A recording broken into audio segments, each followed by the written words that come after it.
Bonjour, dans cette capsule vidéo de la page 4 de tes notes de cours, on est rendu maintenant à la règle d'une suite. Donc on a vu à la dernière page les suites arithmétiques, comment retrouver la régularité. Et on va continuer maintenant avec la règle d'une suite, savoir quelle est la définition et comment l'utiliser pour trouver des termes manquants. Donc la règle d'une suite, c'est une expression algébrique. Donc algébrique veut dire qu'il y a de l'algèbre, donc il y a des symboles, des lettres. Donc ça permet d'écrire une suite de façon abrégée, puis ça permet de calculer un terme d'après son rang. Donc, par exemple, une règle comme celle-là ici nous dit que ce que ça nous dit, c'est que le terme est égal à 4 fois le rang plus 15. Donc, pour trouver le premier terme, ce qu'il va falloir faire, c'est t est égal à 4 fois 1. 4n, c'est 4 fois n, donc 4 fois 1 plus 15. Si je veux avoir le deuxième terme, c'est t est égal à 4 fois 2 plus 15. Si je veux avoir le centième terme, t est égal à 4 fois 100 plus 15. Donc, ça permet de l'écrire de façon abrégée. Au lieu d'écrire pour calculer le terme, tu dois prendre 4 fois le rang et ensuite ajouter 15, bien, ça permet de l'écrire de façon beaucoup plus abrégée, beaucoup plus compacte, et on peut trouver un terme d'après son rang directement. Donc, pour faciliter l'écriture d'une règle, on utilise des symboles, des variables, pardon. Donc, les variables, comme n, c'est des symboles qui permettent de prendre différentes valeurs. Donc, je peux remplacer n par 1 pour trouver mon premier terme, n par 2 pour trouver mon deuxième terme, n par 100 pour trouver mon centième terme. Et les symboles utilisés sont généralement des lettres. Tu as déjà vu qu'on pourrait utiliser autre chose. On pouvait utiliser, comme tu utilisais au primaire, au lieu de n, on aurait pu utiliser une case vide. On pourrait utiliser un bonhomme sourire, on pourrait utiliser d'autres symboles, mais nous, nos symboles à nous, d'habitude qu'on utilise, c'est les lettres. Donc, les différents types de règles qu'on peut retrouver, ça va être, ça c'est la règle d'une suite arithmétique. On va utiliser beaucoup des règles de ce type-là, mais il pourrait y avoir d'autres règles de ce type-là ici. Ou si je veux avoir le dixième terme, par exemple, ce que je dois faire, c'est remplacer ici ma variable par 10. Donc 10 au carré, 100, moins 26,5. Si je peux avoir des nombres négatifs aussi. Donc si j'ai ma règle ici, je vais avoir le huitième terme. Ce que je dois faire, c'est moins 3 fois 8. Donc mon huitième terme serait moins 24. Donc on remarque ici justement que moins 3b, ça revient à moins 3 fois b.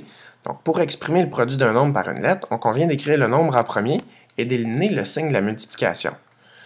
Donc, au lieu d'écrire 7 fois A, pourquoi on ne veut pas écrire 7 fois A? Parce que 7 fois A, ça pourrait être lu aussi comme 7xa. Si on travaille avec des x dans nos règles, bien, il peut y avoir confusion. Donc, au lieu de lire 7 fois A comme ça ici, qui pourrait se lire 7xa, on va l'écrire sans le signe de la multiplication, donc 7a.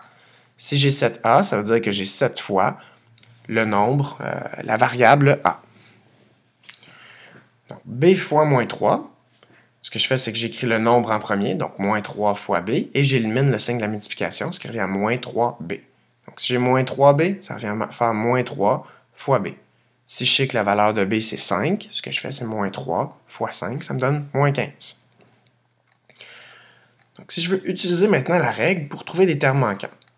Donc, si on nous donne la règle comme ça ici, et que je veux trouver des termes manquants pour remplir, par exemple, une table de valeurs. Bien, ce que je dois faire, c'est remplacer la valeur connue dans la règle pour trouver la valeur manquante. Donc, si je veux avoir mon terme et que je sais que le rang est 0, donc le rang c'est n, donc je vais remplacer n ici par 0. Donc, ce que je vais faire pour trouver mon terme, c'est 3 fois 0, qui donne 0, plus 2, ce qui me donne 2. Pour trouver le rang 1, ce que je fais, c'est que je remplace ma variable n par 1. 3 fois 1, 3, plus 2, 5. Ensuite, ma variable n, je la remplace par 2 pour avoir mon terme de deuxième rang. Donc 3 fois 2, 6, plus 2, 8.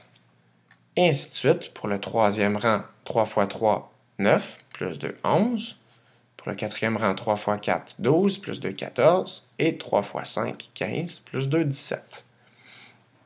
Ce que je peux remarquer ici, c'est qu'à chaque fois, j'ai une régularité de plus 3, ce qui est normal, puisque ici, ce qui est devant, ce qui multiplie ma variable, on appelle ça la régularité ou la raison, ou le taux de variation, comme tu verras en troisième secondaire, ça nous dit que je multiplie 3 par mon rang. Donc, c'est normal, si j'augmente mon rang de 1, ça va augmenter de 3. Donc, si ma règle avait été 4n plus 2, j'aurais eu des bons de 4. Si ma règle avait été de 8n plus 2, j'aurais eu des bons de 8.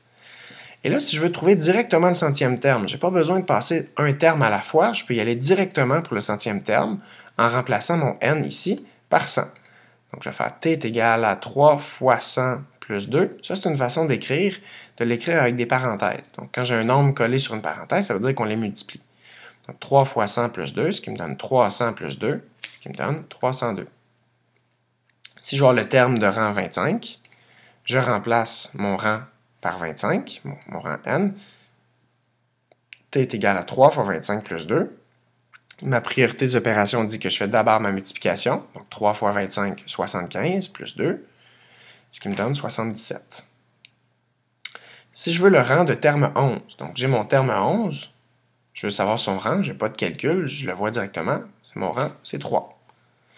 Quelle est la régularité? Donc ma régularité ici est de plus 3. Quelle est ma suite numérique? Donc la suite numérique, c'est ma suite qui part avec mon terme de rang 1. Donc, je commence, il faut faire attention ici, je ne commence pas à 2 parce que ça, c'est mon terme de rang 0.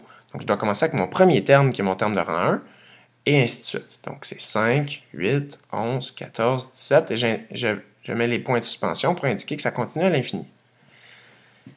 La suite décrite en mots. Pour décrire la suite en mots, ce que je dois faire, c'est indiquer mon premier terme, 5, et donner ma régularité pour trouver mes prochains termes. Donc, le premier terme, le terme de rang 1, c'est 5. Et il faut additionner 3 pour obtenir le terme suivant. Donc voilà, on verra maintenant dans la page 5, ce qu'on verra, c'est encore d'autres exemples pour trouver des termes à partir de la règle et comment identifier l'expression algébrique d'une situation. Merci.